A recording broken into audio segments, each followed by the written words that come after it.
On this week's episode, we take a look at Empire's best movies of all time. Drew Barrymore calling out the Razzie Awards for a terrible nomination. One movie theater chain has you covered for the Oscars. And did The Last of Us do Boston wrong? For the Hub on Hollywood, I'm James. I'm Jamie. We'll see.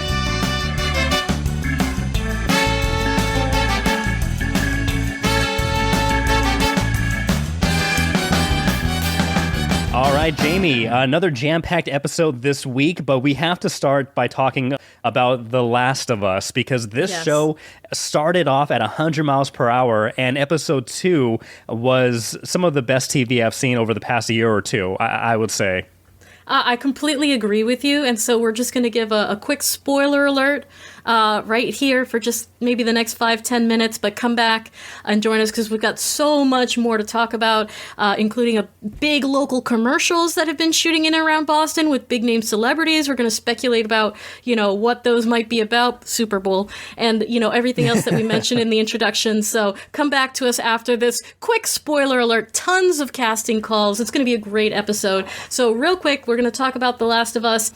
I argue, James, we were talking about this before, better than all of The Walking Dead in just 2 episodes. We at least have way more context as far as what's happening in this world, what went wrong, how the fungus works, and the dynamics and the context for this world than we've gotten in the last decade of Walking Dead content. I appreciate that, but we're going to focus a little bit on how they represented Boston, because the first 2 episodes have been focused on Boston. The last episode in particular, episode 2, they're walking through a demolished, post-apocalyptic downtown Boston. I'm sure Yankees fans love seeing Boston in ruins.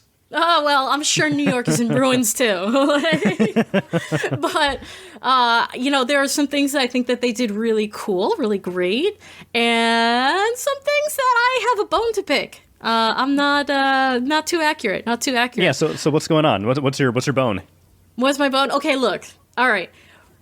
Beautiful landscapes, right? Yes. The buildings that have fallen into each other, and and there are amazing Boston locations in the video game itself. This is following the trajectory of the game itself. In the original, you see half-sunken swan boats in the Boston Common. They're walking on I-90. They're going through the tunnels of the T, and they're in Park Street Station and all that, great stuff. And in this one, their goal is to get to the State House, right? So one part that I thought they did really, really well was when they were in Faneuil Hall.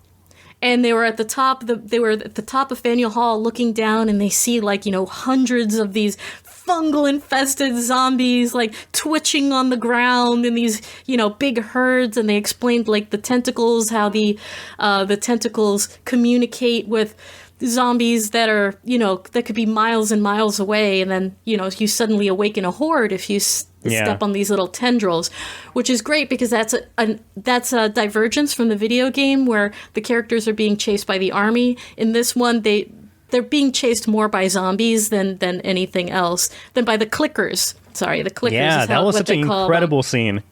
Yeah, it was amazing how they activate them towards the end. However, okay, so I thought the Faneuil Hall and then trying to get around was really great. The going through it was a fictional Boston museum, and that's fine. That works. What I have a bone to pick, James, is they have this shot, right, of the beautiful State House with its golden dome in the distance, and they're walking down this wide avenue with tall buildings on either side. That doesn't exist, right? There is nowhere in downtown Boston that looks like that, or that is, in relation to the State House like that.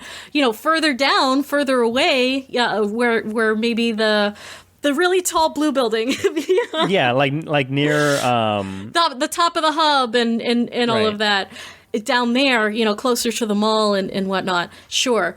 But not where the State House is. The State House, if you wanted that perspective, you're either walking through the Common, and there's the little all the buildings are close together and all of that. Or you're on the other side of Beacon Hill, which is, again, narrow avenues, brick buildings, very short, and old. There's nowhere that you can get that perspective. I know. Basically, it's no vantage point, yeah. No vantage point that matches. But you know what? It looks good on TV, and no one else is going to, care.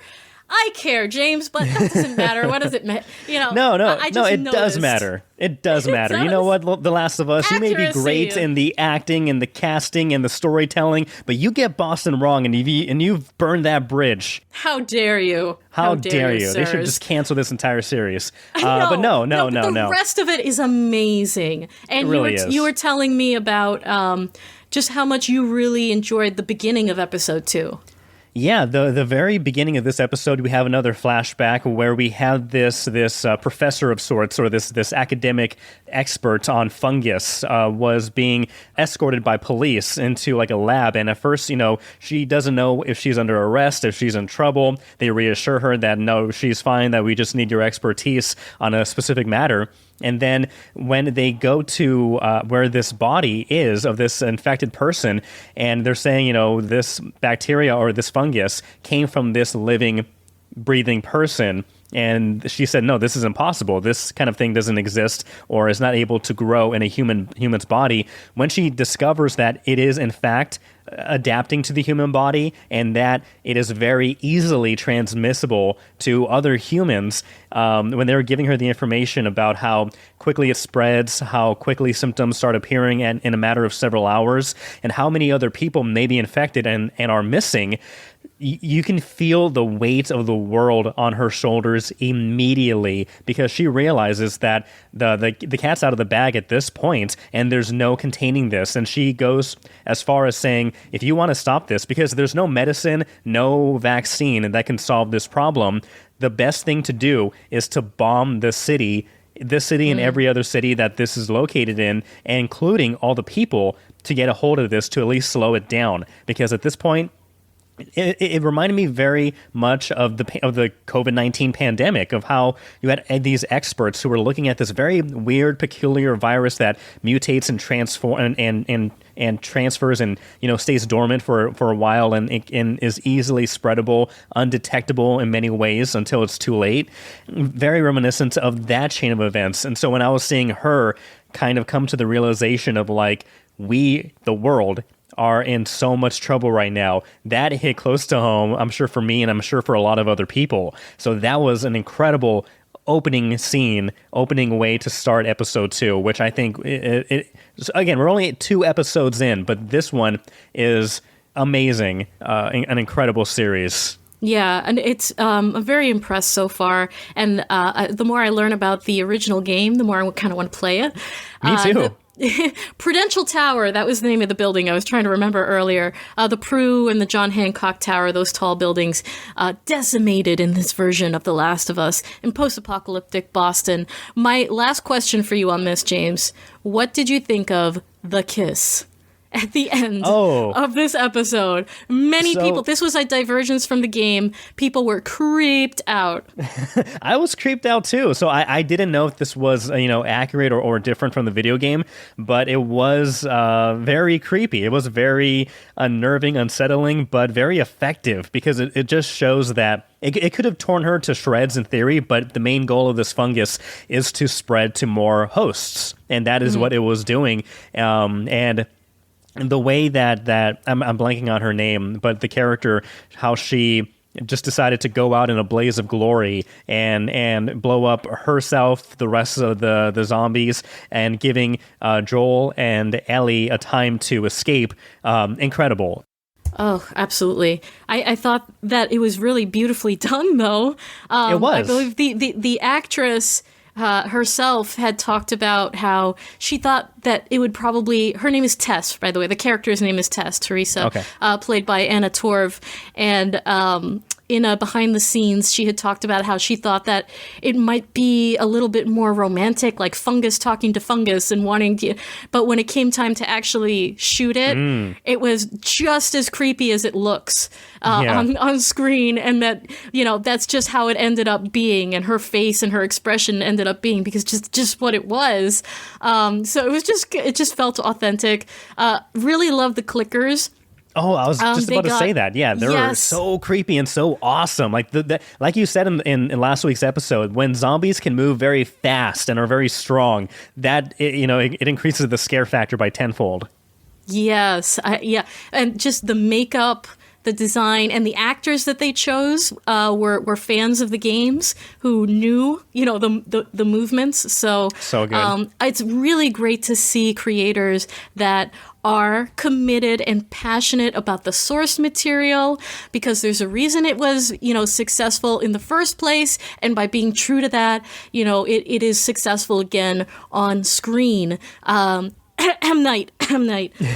Because my husband was talking, and I were talking about Avatar: The Last Airbender, and how, that movie was just such a tremendous flop because it was not true to the source material at all. They changed the personality of the characters. They even changed Aang's name.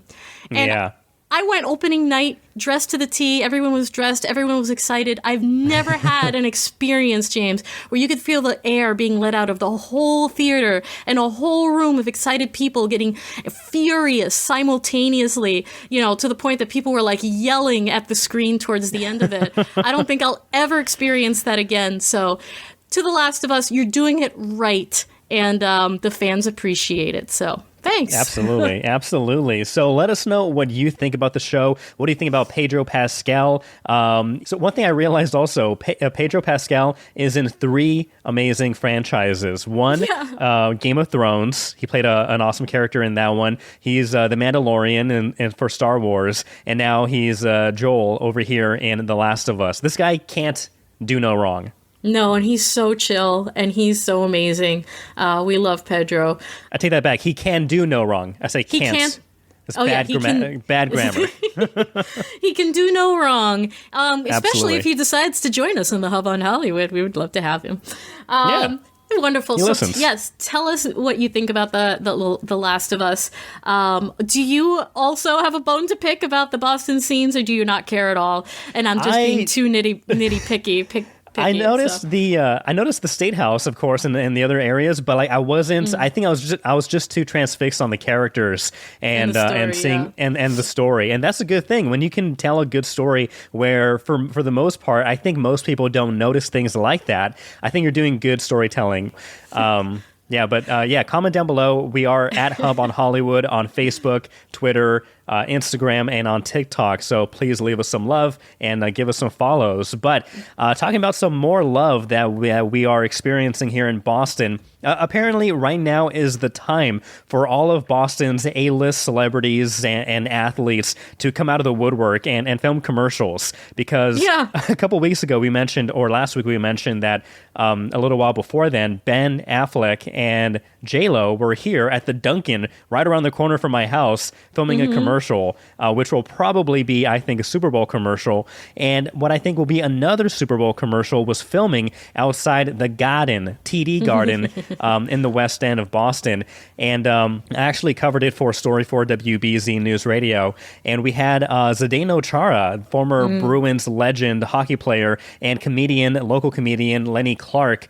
They were spotted outside of North Station filming a commercial with the Sausage Guy. And if you are from Boston or near the area, you know the Sausage Guy. They're there outside the Red Sox, outside of Fenway, selling their signature hot dogs, which are bomb diggity. So it was cool to see them filming. Is bomb people say bomb diggity, right? No, all the kids? they don't. But they don't say that? It's oh, no.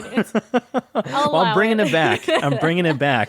But they were filming outside the Garden for a commercial, and I was able to talk to the Sausage Guys, both Jet and his father David. And so it's pretty cool. You saw people, of course, taking pictures and getting video of the celebrities. Also, later that day, for the same commercial, we had Red Sox slugger David Ortiz filming it, as well as Olympic gold medalist Allie Raceman, who is a gymnast, as well as NBA champion and Celtics broadcaster Brian Scalabrine. So all this for a DraftKings commercial. Super Bowl's coming up. I think it's easy to assume or presume that that this will be airing during that big game.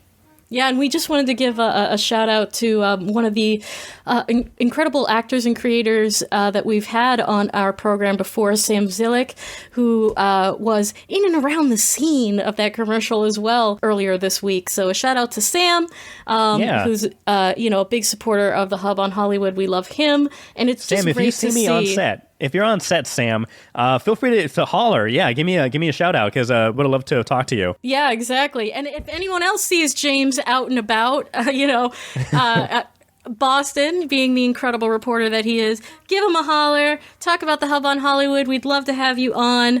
It's great to see not only all of the local celebrities, James, because there are so many great Bostonian A-list actors who bring these awesome projects here, and it creates so many opportunities for a lot of local talent and local creators here in Massachusetts and New England. That's always really exciting to see. We've got a ton of casting calls that we are going to be sharing with you at the end of this episode. So if that interests you, you want to get in a movie, in a TV show, in a commercial, stick with us to the end of this episode because there are a lot. There are a ton coming up, and maybe you can be in the next Super Bowl commercial with David Ortiz.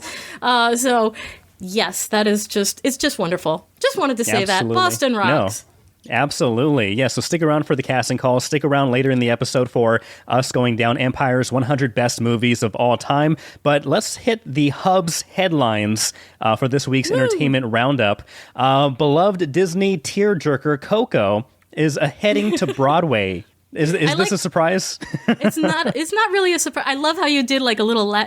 You had a little accent there. It's going to a Broadway or something. To a Broadway. Yeah, I kind of stumbled there, but yeah. No, it's good. I think it's a beautiful story, and they've always got a great movie for kids or a great production like Aladdin, or along those lines, like a Disney production that is available for kids on Broadway, which I think is wonderful.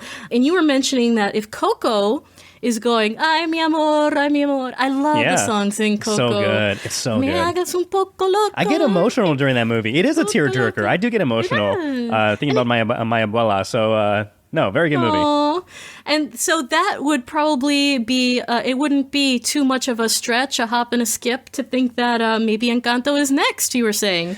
Yeah, basically Encanto. And I think this was my main issue watching Encanto for the first time, because when I watched it for the first time, I thought it was very, especially the first song, the opening, it's very information heavy, kind of introducing all the characters in this very big display, like this big, bold song in the very beginning. And then the rest of the movie, it felt like a Broadway production, but it clicked later, maybe the second or third time I watched it, maybe the second time, that, this is basically a Broadway production in Disney animation format. And so I think it would be an easy transition for Encanto, the movie, to make it onto Broadway, because it feels like that already in the film. So it should be just as easy to do that on Broadway. And the cool thing is they actually had a recent, I think it was at the Hollywood Bowl, where they had the Encanto, many of the actual actors and singers in that movie come and perform in front of a live audience. And so that was well done. Very well done. And so I think Encanto is the next thing. And Lin-Manuel Miranda is going to be very, very, very happy if and when that happens. Well, that's exactly what I was about to say. It is written by Lin-Manuel Miranda of Hamilton and In the Heights. And now he is just like Disney's go-to Latin guy for... He's the golden goose. He's the golden goose. I mean, he helped with freaking Frozen, right? He Yeah. helped write Frozen, and then he And helped Moana. with Viva, Moana. He's just their go-to guy. So we love Lin-Manuel Miranda. We'd love to talk to him too. But yeah, Encanto. If that made it to Broadway next after Coco, I would be there in a heartbeat. My kids still watch it almost every single day. It's just beautiful, absolutely beautiful. Love the songs. And lastly, Lin. speaking about Lin-Manuel and Hamilton, just a quick shout out if you are in Boston, Hamilton, the production is coming to Boston in a couple months, and so check the calendar, check online. But Hamilton apparently coming to Boston, unless it's out right now. Let me double check that. But yeah, either way, if you're in Boston, check out the schedule because it's either here or it's coming up soon. Really cool stuff. Sounds like a double date. Yeah, I'm down. Let's go. Okay. Let's go. So one thing that we will not be checking out or celebrating or recognizing is the Razzie Awards. Those folks, because they've made a lot of people upset and angry over their latest nominees and nominations for this year's Razzie Awards, going as far as apologizing after they nominated an 11-year-old actress, Ryan Kira Armstrong, for Worst Actress for her performance in Firestarter. Really quick, how does one think it's a good idea to nominate an 11-year-old actress, a child, in any kind of worst actor performance category? Yeah. That just it seems so obviously wrong. Yeah, I don't know what they were thinking. I don't know who was in charge of this decision. Was it more than one person who came to a consensus on nominating a child for this kind of an award? Like, who does that? Who tries to knock down someone who's young and aspiring and working so hard? You don't do that to a child. And naturally, a lot of people came to her defense, including Drew Barrymore. Yeah, a child actor herself, of course, she knows the ups and downs of that lifestyle and the being in the spotlight of criticism for whatever you do, let alone in your movies. But she was on CBS this morning, and she said, basically standing up for the actress and slamming the Razzie Awards, saying that pretty much the nomination was a form of bullying. She said that we have to be careful about what we or how we speak to or about people because it encourages others to join in on the bandwagon, but she is glad that other people did not jump on the bandwagon and called out the Razzies because it just isn't right. Again, the Razzies issued an apology saying that they're going to do better and they've changed their policy, so in the future they won't nominate anybody under 18 years old. But I don't know if an apology goes far enough already, but it should have been common sense. It should have been common sense. It's absolutely ridiculous. It's a dick move, honestly. I think they need to replace their entire board of people who made that decision. Actors are human beings, people, and children are children. Wake up. Also, Drew Barrymore, just wanted to mention, original Firestarter, and she, child actress. She was the original Firestarter. I forgot about that. Yes, and as a very famous child actress, she went through so much. Drew Barrymore went through so much, which led to substance abuse, at an extremely early age. No one knows better than her. And we all need to be doing better. And at this point in 2023, come on, it should be way more than common sense to not do this. So yeah, how about the award for the worst award nomination goes to the Razzies? The How about Razzies. that? Yeah. Take that. In your face. In your face. Well, let's go from bad nominations to great nominations because we have our list of the best films nominated for an Oscar this year. They include All Quiet on the Western Front, Avatar: The Way of Water, The Banshees of Inisherin, which I really want to watch soon, Elvis, Everything Everywhere All at Once, The Fabelmans, Tar, Top Gun Maverick, Triangle of Sadness, and Women Talking. Not all of these films are still in theaters. However, Regal Cinema, they are going to be showcasing them for just $6 at their movie theater between March 3rd and the 12th. So if you haven't seen it on the big screen yet, and you're near a Regal Cinema, go check it out because, like James Cameron said, I'm going to quote James Cameron right here, but he says, going to a movie theater is less about the size of the screen and the perfection of the sound system and more about the decision to not multitask. You're making a deal between yourself and a piece of art to give it your full attention. So I think that's beautiful. That's why I go to the movies, Jamie. That's why I love the movie theater experience. You get to put everything away and focus on the art. You get to be engrossed. You get to be transported like that. You know that opening scene with the actress who is in the movie theater? It's like, we come here. Oh, Nicole Kidman, yes, yeah. with Nicole Kidman. Yeah, we come here to go somewhere else, to be in another world, to be in another life. You know, The funny thing she is, says. the funny thing is, she's alone in that movie theater. It's like, like, you could add more people in the background and like have Nicole Kidman walk in. I mean, though she would have been like kind of shushed if she was like talking during the entire like, lead up to the film. Shut up, Nicole Kidman. but no, that's absolutely right. And it doesn't matter what big or how big the screen is or how good the sound is, as long as you're there and you can devote your attention to the movie magic. I think that's good. But you know what's great for if you have like ADHD or something, then you've got streaming services. If you need to, watch your phone and have a conversation and do 10 things at once, then you've got the streaming services. But when it's time to go to the theater, put it all away and enjoy. Or else Nicole Kidman will come after you. And gonna kick your ass. Well, speaking about kicking ass and James Cameron, James Cameron continues to kick the box office butt because now Avatar: The Way of Water is the 5th highest grossing film of all time, passing Avengers: Infinity War. Wow. Well, I would say that it's expected. It's for everything that James Cameron puts into his productions, everything that he creates is a once-in-a-generation event. It's a totally on point, expected, and we'll see if it goes even further. The only thing that I'm kind of surprised at is that many people were able to devote, more than 3 hours of their lives to go and see it in theaters. And really, it is more than 3 hours. It's like 4 hours because you have to take into account like going to the movie theater, driving there, walking, however you get there, doing that, parking, going up there, waiting in line at the concession stand, going back to the thing, waiting for the preview. So like it's like a 4 or 5 hour commitment for a lot of people. Yeah. A lot of time. But they have made so far $2.054 billion. They are just $14 million behind Star Wars: The Force Awakens. So I'm pretty sure they're going to be surpassing that to soon eventually become the 4th highest grossing film of all time. So James Cameron, can't stop him. Whoa, can't stop, won't stop, Since we're doing throwbacks is all. Yeah, no, I'm sorry, continue we're bringing your it back. transition. We're bringing it back. We're bringing it back. And talking about bringing it back, let's bring back some of our best movies and favorite movies of all time.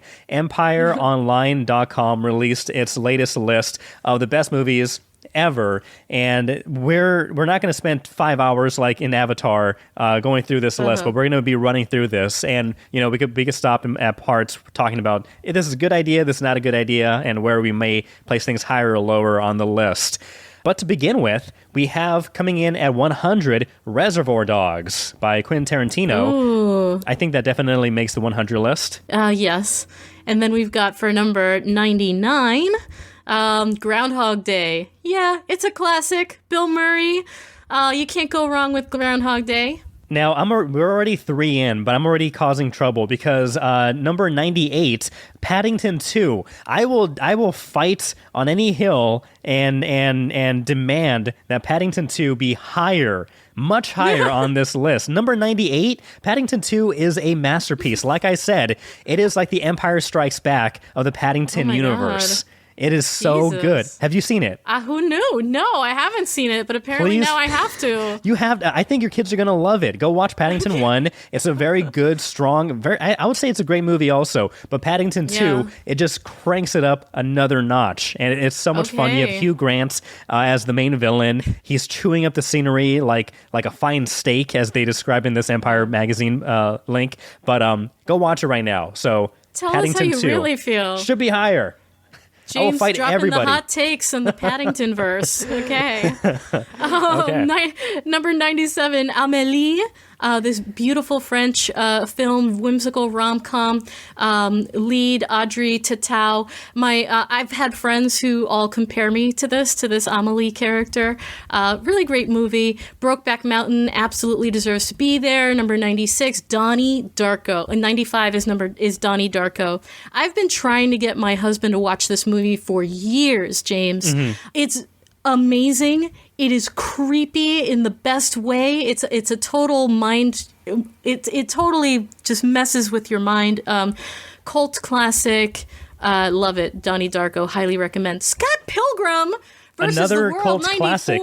I was Another one that surprised. should be higher. That should be higher too. Really, I was actually, I thought this was like a good placement for it because I'm glad that it made the 100, but I think near the end or latter half it's pretty good. Maybe I'm wrong. I think it's close to a pretty perfect movie for video game nerds or nerds in general. I just really love Michael Cera in this, and the scenes that it's very unreal in the way that they put it together. It's very much like a video game, which they do a very good job of. Chris Evans is in it. And there's one scene in particular where like the girl comes looking for him and he hides and then he jumps out a window. Like it's just kind of masterfully done, like the cinematography and the camera work. Whatever. I love it. I'm glad it's on the list. All right, 93, Portrait of a Lady on Fire. Number 92, Leon. How do you pronounce that? Leon? Leon. Or Leon if you want. This was Natalie Portman's career-creating performance, they say. But this was her introduction, and she was so phenomenal as this little girl whose family is murdered, and she sees her dead brother, and she's hiding with this assassin. Isn't it called The Assassin? I thought it was called The Assassin. I thought so too, but I guess there are different titles, and over the years, people sometimes change the title. So that's what I thought also. The dynamic in this was kind of creepy, and I feel like they made her do some things that were very mature for her age, but her performance was just Oscar-worthy. It was incredible, amazing. So Natalie Portman, always been a genius. Logan, I'm surprised. Yeah, I'm surprised from Leon that's to Logan. on there. I'm kind of surprised too, though it is a solid movie. That is also a really good movie, and it's a really great, before Deadpool 3, a very great way to put that character, Hugh Jackman's version of it, to rest. And so I thought that was very good. Terminator coming in at 90. I thought this would be higher, but glad it made the top 100. Classic. 89, No Country for Old Men. Javier Bardem, considered one of the best sociopaths to be played on movie or TV history. So that's really good. I really recommend that movie. Titanic, another James Cameron. 88. Right. Classic. Is that too high or too low?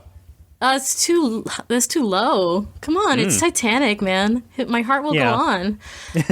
Great soundtrack. Followed by The Exorcist. We've got Black Panther, which I'm just happy to see like Marvel movies on here in general. I feel like those superhero movies don't really get the love that they deserve sometimes. Yeah. So I'm happy to see it on this list. So I'm gonna skip ahead a little bit because we've got so many here.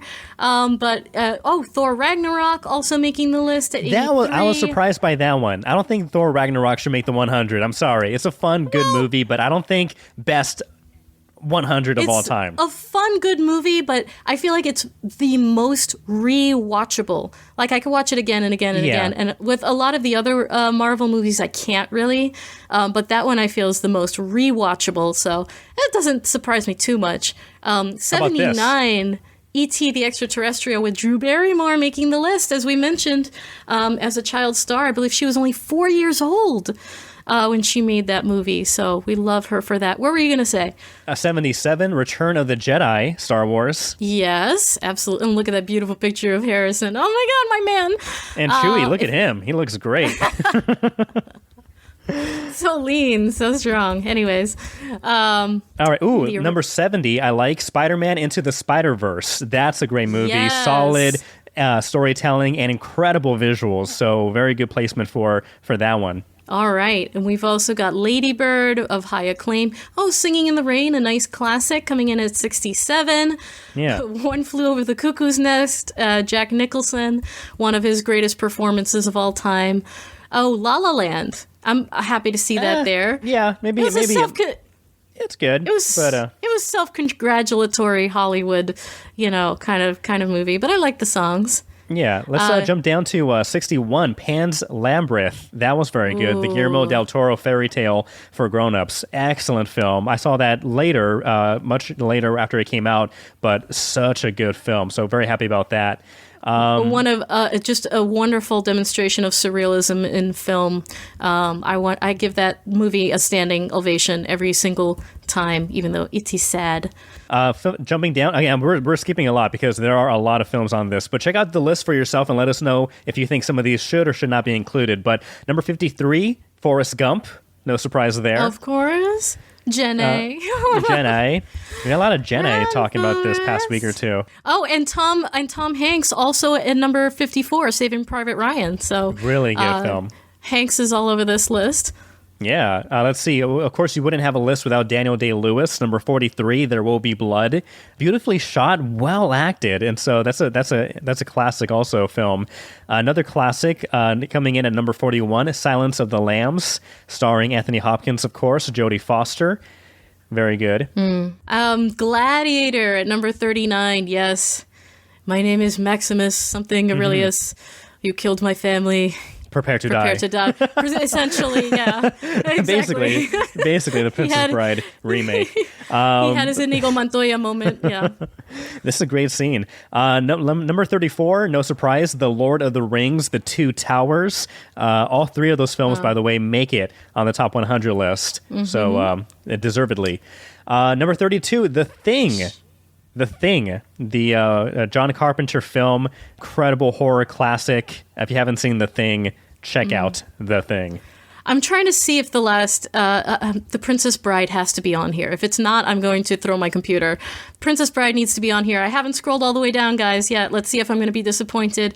Indiana Jones and the Last Crusade, the one where Sean Connery is Harrison Ford's father, and they're fighting Nazis together. A complete classic. Love it, love it, love it, love it, love it. One of those, transformative movies that you watch when you're young. Yeah. That transformed me for sure. Let's see what else we've got here. It transformed your love and appreciation for Harrison Ford. For Harrison Ford. For life.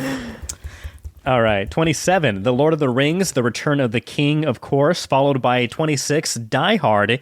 Yes, I agree. That's a good placement for Die Hard. Also, 24th place, Terminator, Judgment Day. Terminator 2, Judgment Day. All right. James Cameron's all over this list. Of course he is. Everything he makes, like, is a historic film in cinema. The Matrix coming in at number 20. This also transformed cinema, cutting edge visual effects at the time that it came out. Keanu Reeves, of course, as Neo. Classic of a classic. Leonardo DiCaprio in Inception. Yes. Absolutely. That one, this one was really, I would say it's really good too, and visually, spectacular. I would say I wouldn't be surprised if this was on the bottom list of the top 100, but it's still a great movie. Another great movie, number 18, Parasite, which won Best Picture at the 2020 Oscars. Very good. Also very good, another James Cameron movie, Aliens, the sequel to Alien, which also made the list just a few spots a little bit lower. We got Blade Runner. My Harrison man again Ford. in Blade Runner, which essentially created the sci-fi genre. Well, didn't create it, but it was a highlight of the sci-fi genre, of course. Brought it into modern filmmaking with visual effects and whatnot. Blade Runner, of course. We've got Jurassic Park, yes. The Godfather music Part alone. 2. Back to the Future, number 13. Very happy that this made the list and is very high on this list. And Star Wars coming in at number 11. Yes. Also with my followed by yes, I like how you said that. yes, followed by Goodfellas at 10, and another round of Harrison Ford love with Raiders of the Lost Raiders Ark of the at number Lost Ark 9. at number. I'm telling you, there's a reason I love him. Yes, this is making me happier. It's doing justice by far. Avengers: Infinity War number 8. Now, I would say this is important because of just the scale of like, this is one of the culmination. You know, obviously we had Endgame afterwards, but Infinity War was the culmination of 10, 11 years of world building and, you know, getting to this point, this story Dozens arc, of movies. getting to this Yeah. point. And because this has never been done in movie cinema history, I think it does deserve to be on the list. Maybe not in top 10, but for sure high up there just for its impact, its cultural and global impact. I think that's fair. Yeah. This one my father-in-law will really like. Jaws coming in at number 6, of course. Yeah. And that was filmed off the waters of Martha's Vineyard right here in New England, in Massachusetts. The Shawshank Redemption, my husband's favorite. Gary Cooper, Morgan Freeman. Difficult to watch, but an incredible story. The Green thing Mile is- should be on here. I haven't looked ahead yet. We'll see. What's the thing?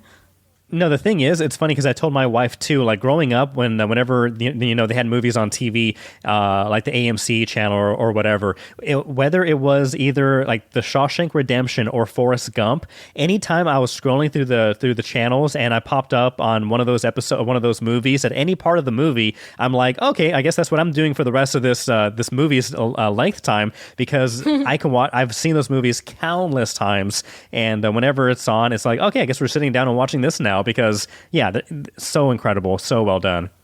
Number 4, The Dark Knight, Heath Ledger's Joker. I think the greatest iteration of this character, and well-deserved for Heath Ledger. The Godfather, of course, coming in at number 3.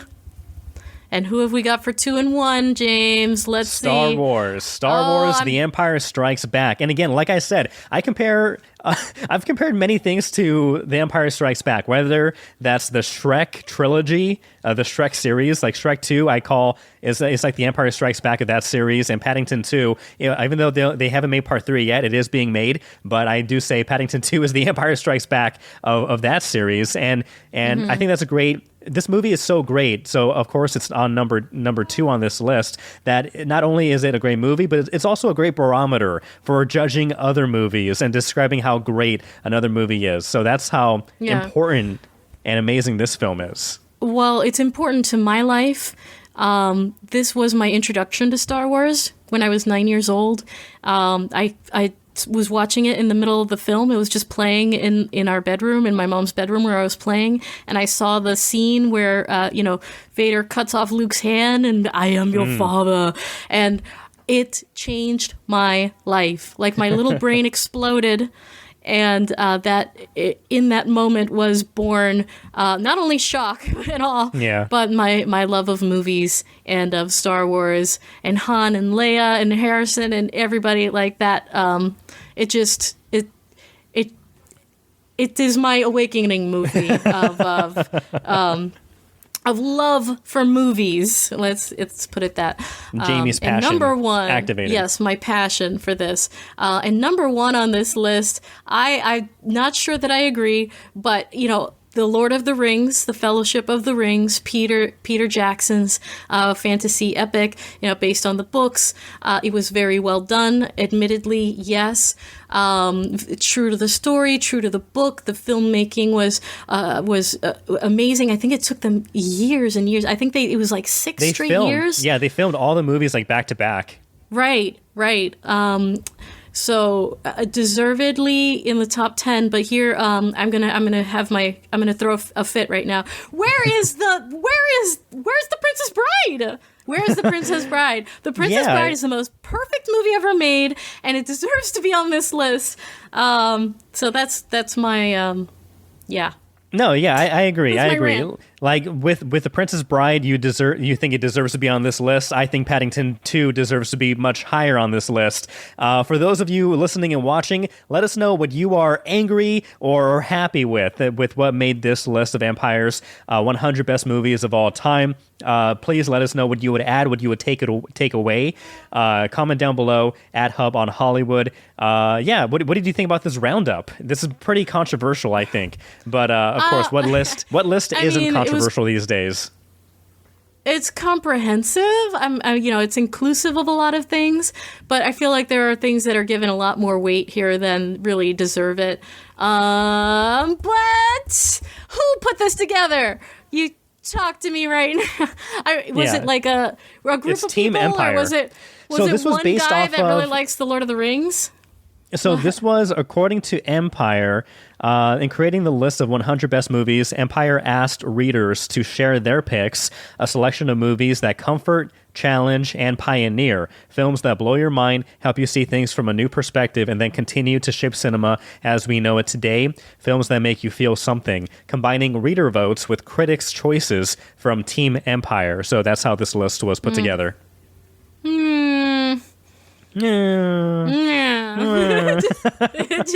Well, let us know what you think. Again, we are on Facebook, Twitter, Instagram, and on TikTok at Hub on Hollywood. Give us a follow, give us a like, give us a share. If you're watching us on YouTube, thank you very much. Be sure to subscribe, hit that like button, and if you are listening to us on any of the major podcasting streaming services, please give us a 5-star review. It really does help out the podcast. And this is a great episode, jam-packed, but stick around after the credits because we have casting calls. Get you on film, get you in commercials. Right. That is right. And there's we're getting through the winter. Projects are coming back. The spring will spring with flowers and opportunities here in New England, and we will bring them to you. So stick around for that. And if not, we'll see you next week. Bye. Here we are at the end of the Hub on Hollywood, the part where we get you in the movies. We've got some of the casting calls here to share with you, but if acting is your thing, you're going to want to go and sign up for all of the casting agencies in New England to get their notifications. There's also Backstage.com. Some of those casting agencies you want to sign up for, Boston Casting, of course. There's CP, Slate, Kendall Cooper, Billy Dowd.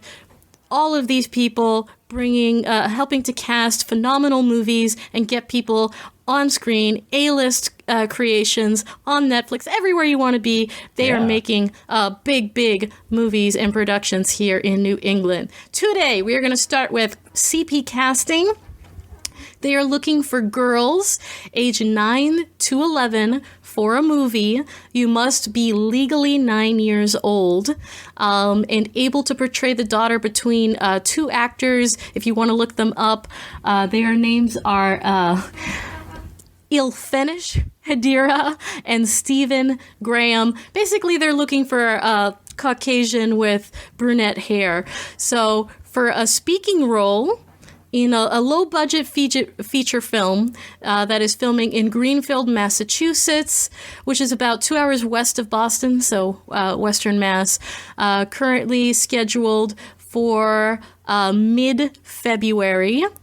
So please, if this sounds like you or your child or your niece who might be interested in a speaking role in this feature film, please email the child's full name, phone number, date of birth, where you currently live right now, headshot, acting resume, and availability for mid-February to early March.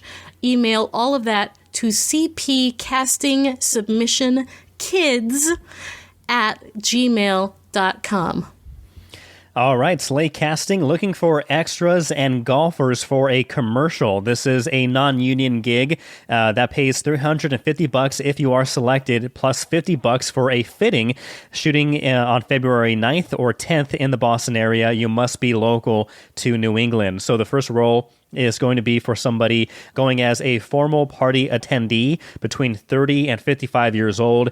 So send your name, contact information, current photos of yourself, full-length photo of yourself in a fancy attire as if you were attending a formal event. Send that to Slate Self Tape 3, the number 3, Slate Self Tape 3 at gmail.com.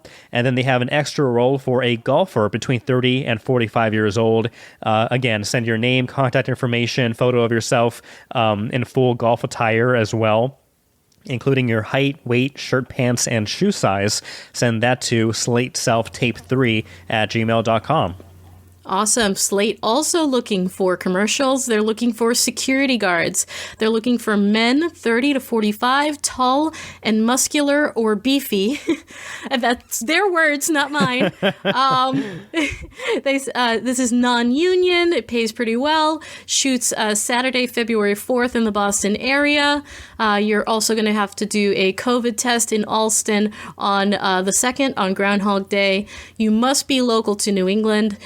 If this sounds like you, if you are a beefy security guard type, you are going to want to send your name, contact information, headshot, resume, city you live in, your height, and make sure that you get body shots, full body shots. Send that all to slatecastingextras@gmail.com. All right, CP Casting looking for male actors and singers between 30 and 60 years old for a live performance. This is the symphonic version of Ragtime the Musical, which we have been talking about in previous episodes. This is taking place May 3rd through the 13th, including rehearsals and performances, as well as July 8th through the July 6th through the 8th, taking place in Boston and in Lenox. This is a paid gig. So for the audition, tape yourself singing and acting with in-person callback information. Send all that by February 18th and 19th here in Boston to cpcastingsubmission2023 at gmail.com, cpcastingsubmission 2023 at gmail.com. You know, and it's important, James, to sign up with these casting agencies because sometimes there's opportunities that pop up that are very quick turnaround. So earlier this week, there was an opportunity to audition for a streaming series pitch where you could work with an award-winning filmmaker, but it was literally you had 1 hour to submit your audition tape. 1 hour. So that was through Boston Casting, but there are these phenomenal opportunities that pop up. So if that is something that you would like to do for yourself or in the future, we always suggest that you sign up with the casting agencies, Boston Casting being the biggest and busiest among them. So that is our casting. Those are our casting calls for this week. We thank you for listening. If you are in the film industry and you would love to, share your art with us, go ahead and reach out to us at The Hub on Hollywood. It's thehubonhollywood@gmail.com. We're also on the gram, on the Facebooks, on the TikToks, on Twitter. We're everywhere that you want to be. You can hear us on all the major streaming services, iHeartRadio, Apple iTunes. And you can also watch us on YouTube. So we just love sharing this with you. And if you would like to contribute anything for the Hub on Hollywood, someone we want to talk to, something we want to talk about, let us know. We would reach out. We would love to know, and we would love to talk about those things. And we thank you. Yes, we do. Well, thank you so much. Until next time, I'm James. I'm Jamie. See ya. Bye.